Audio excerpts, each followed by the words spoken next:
Коронакризис қос өкпеден қысты. Былтырғы жылы 7.000-нан астам сауда кәсіпорны жабылды. Олардың жартысынан көбі бизнестерін алғашқы локдаун кезінде жауып, қайта жандандырыла алмаған. Сондықтан көптеген кәсіпкерлер карантин режимін босаңсытып, қалыпты өмірге көшіруді талап етеді.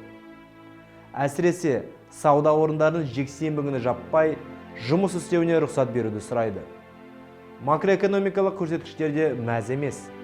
Сонымен Қазақстан топ 50-дің қатарында ма? Осы туралы толығырақ атап өтеміз.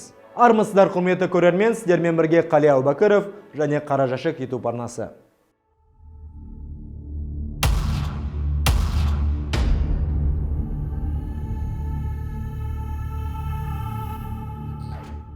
Әуелі еліміздің түкпір-түкпірінде болып жатқан жағдай жайлы айтсақ. Өңірлерде сауда орталықтарында жағдай көңіл көншітпейді.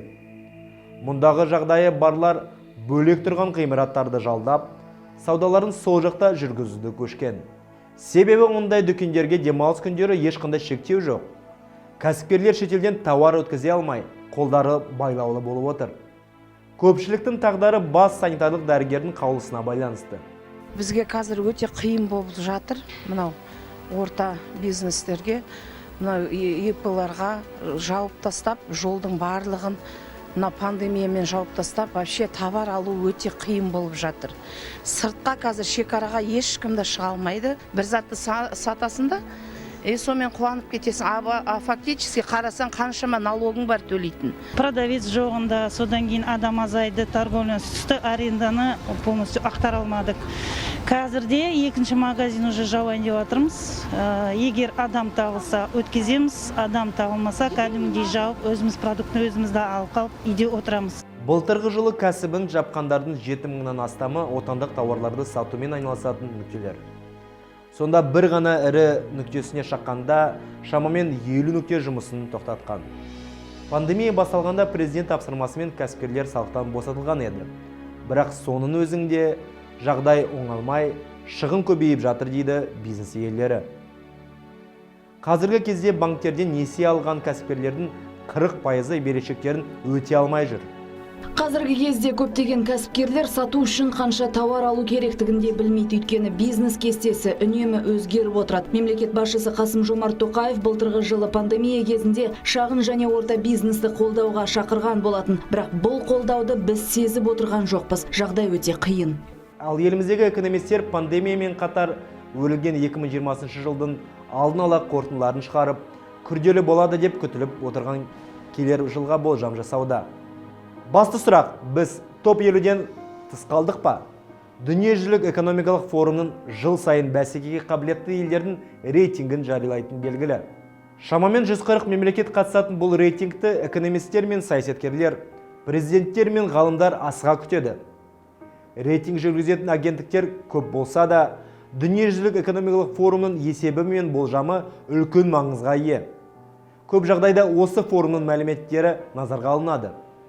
Еліміз бұл рейтингке 2006 жылдан бері қатысып келеді. Дегенде ақ 56 орында тұрыппыз. Одан кейінгі 3 жылда еліміз өз позициясын жоғалтып, 61-67 орындарға сырғыды. Бірнеше жылға созылған қаржы дағдарысы әсер етті. 2010-2011 жылдары ең нашар көрсеткіш тіркелді. 72 орын.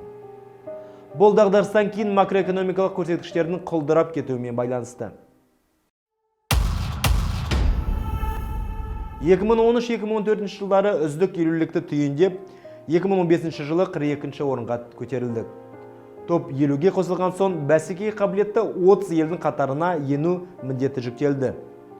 Алайда оны бағындыру әдірше мүмкін болмай тұр. Экономикадағы жүйелік дағдарыстардың салдарынан Қазақстан соңғы 4 жылда топ 50 қатарынан шығып қалды.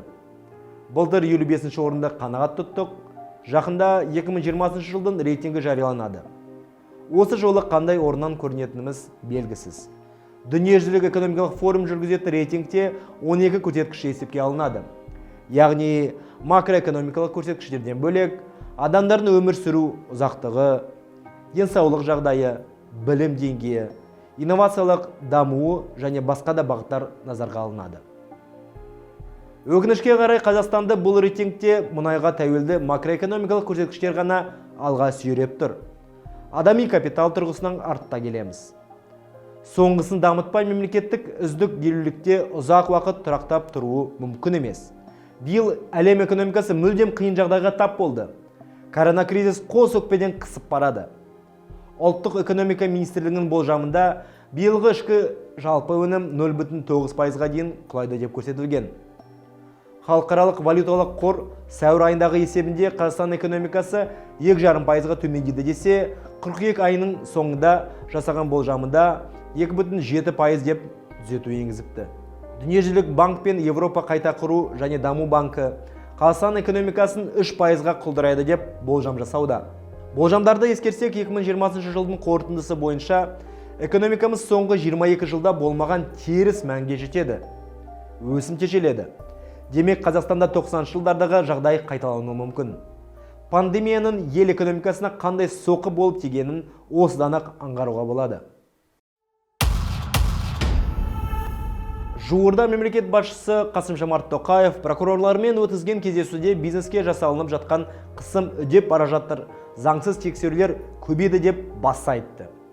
Когда контролирующие органы бақылаушы органдардың болмашы себептің соңы нағыз репрессияға айналдырып жіберетін жағдайлары жиі кездеседі.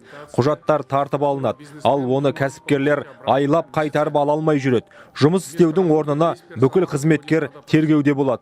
Мұндай келеңсіздіктерге жол беруге болмайды. Прокурорлар кәсіпкерлер мен барлық құқық қорғау органдарының арасындағы қатынастарда заңдылық мүлтіксіз сақталуын қамтамасыз етуге міндетті. Президенттің сөзінше, соңғы 3 айда бизнесті қорғау бойынша құрылған мобильді топтарға заңсыз тексерістер жөнінде 500-ден аса арыз түскен. Сонымен қатар Тоқаев еске салды. Жақын арада бизнеске билік тарапынан іске араласу ауыр қылмыс ретінде саналады. Әлеуметтік желіде осыған дәлел ретінде бизнесмендерге күнде мобильді топтар қайта-қайта келіп жүргенін дәлелдейтін фактілер өршіп тұр. Видеолар бірінен соң бірі шығып жатыр. Шынымен, санитарлық дәрігерлердің кезекті қаулылары соттың өкімі сияқты халық пен бизнес қорқынышпен күтеді. Ал барлығы әділетті ме? Меніңше жоқ. Себебі кинотеатр мен басқа мәдениет орындарда әлеуметтік арақашықтық негізінде адам арасы 1-2 орындық отырғызып жатса, қоғамдық көліктерде, ұшақтарда осыған аса назар аударылмайды. Оған себеп басқа малдың жоқтың қасы. Қарапайым халық әлеуметтік арақашықтықты қаншалықты сақтағысы келсе де мүмкіндік жоқ. Жалпы жоғарыда айтылғандай, шағын және орта бизнес елеулі зардап шегіп жатыр. Санитарлық дәрігерлердің қаулысы қабылданған кезде бизнестің қызмет көрсететін түріне қарай жасалынуы шарт. Сонымен қатар, қабылданған қаулы жаппай барлық азаматтар мен билік өкілдеріне бірдей болуы керек. Бірдей болып қана қоймай, тексеріс жүргізетін құзырлы мемлекеттік органдарда жауапкершілікке лауазымға қарамай тартулары қажет. Каналымызға жазылыңыздар, лайк басыңыздар, пікірлеріңізбен бөлісіңіздер. Келесі кездескенше сау-саламат болыңыз.